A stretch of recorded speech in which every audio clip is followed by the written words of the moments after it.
Assalamualaikum warahmatullahi wabarakatuh. Innal hamdalillah nahmaduhu wa nasta'inuhu wa nastaghfiruh wa na'udzu billahi min shururi anfusina wa min sayyiati a'malina.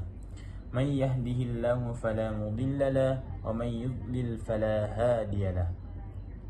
Asyhadu an la ilaha illallah wa asyhadu anna Muhammadan abduhu wa rasuluh. Allahumma salli ala Sayyidina Muhammad wa ala alihi Sayyidina Muhammad. Segala puji bagi Allah, karena atas karunia-Nya lah sehingga kita masih sempat hadir di tempat yang mubarak ini. Salawat serta salam tak lupa pula kita junjungan kepada baginda Rasulullah SAW, yaitu Nabi yang telah membawa kita dari alam yang gelap gulita menuju alam yang terang benderang seperti yang saat ini kita rasakan. Baik, perkenalkan, nama saya Ibnu Sabil dengan NIM 508012534. Saya dari Fakultas Dakwah dan Komunikasi Manajemen Prodi Manajemen Haji dan Umroh. Di sini saya akan menjelaskan manajemen risiko dalam penyelenggaraan haji dan umroh. Manajemen risiko dalam penyelenggaraan haji dan umroh adalah suatu proses pengendalian atau pengelolaan. Manajemen suatu proses pengelolaan berbagai macam-macam potensi bahaya yang dapat mengganggu jamaah haji dan umroh atau umroh dalam beribadah. Nah, karena pelaksanaan haji dan umroh adalah suatu pelaksanaan yang sangat padat atau suatu pelaksanaan yang sangat berisiko, maka dari itu pengelolaannya juga harus profesional dan teratur. Dengan adanya manajemen risiko yang baik, maka potensi-potensi bahaya dapat ditekan atau tidak akan terjadi. Nah, dengan pelayanan yang menjadi lebih baik, jamaah dapat menjalankan ibadah dengan baik dan aman.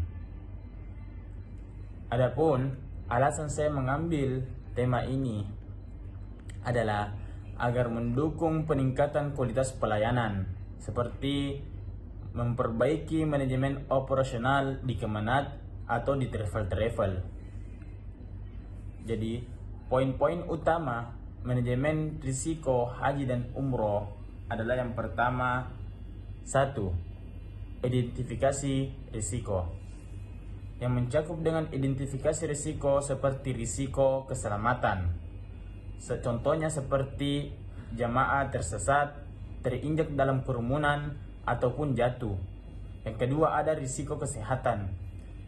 Apakah jamaah itu kelelahan, dehidrasi, maupun penyakit yang menular. Nah, yang kedua ada analisis dan penilaian risiko. Dalam suatu pelayanan harus ada analisis, yaitu contohnya seperti meningkatkan tingkat bahaya.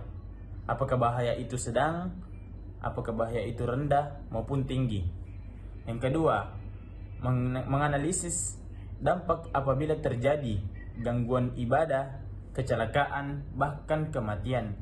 Jadi dalam suatu pelayanan itu dia harus menganalisis bahwa mengapa bisa terjadi bahaya ini, mengapa bisa terjadi kecelakaan ini.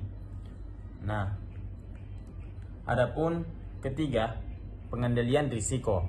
Nah, pengendalian risiko yang pertama itu adalah edukasi manasik, menekankan keselamatan. Jadi sebelum pemberangkatan ada yang namanya edukasi manasik agar menekankan keselamatan dalam edukasi manasik itu. Yang kedua ada membuat standar operasional atau SOP untuk semua kegiatan. Jadi semua kegiatan itu harus memenuhi standar operasional atau SOP. Nah, yang ketiga ada menerapkan pengawasan di tiga titik rawan. Yang pertama itu ada di Mina, Arafah, dan Masjidil Haram. Mengapa di wilayah ini disebut sebagai titik rawan karena ketiga lokasi ini menjadi pusat utama berbagai rangkaian ibadah haji dan umroh yang menampung jamaah yang jumlahnya sangat besar. Maka dari itu, sehingga potensi-potensi bahaya, sehingga berpotensi menimbulkan berbagai risiko-risiko, baik itu dari keselamatan, kesehatan, maupun keamanan. Baik, jadi kesimpulannya adalah manajemen risiko dalam penyelenggaraan haji dan umroh ini adalah kunci utama untuk menjaga kenyamanan, keamanan, dan kelancaran ibadah jamaah. Karena ibadah ini melibatkan jutaan orang dengan waktu yang bersamaan. Maka dari itu, segala ancaman harus dianalisis sebaik-baik mungkin. Nah, yang terakhir ada refleksi pribadi saya. Manajemen haji dan umroh ini penting bagi profesi saya di masa depan. Karena mengajarkan bagaimana mengatur layanan yang melibatkan banyak orang dalam waktu dan risiko. Dari sini saya belajar disiplin, tanggung jawab, koordinasi, serta kemampuan memberikan pelayanan yang aman dan nyaman.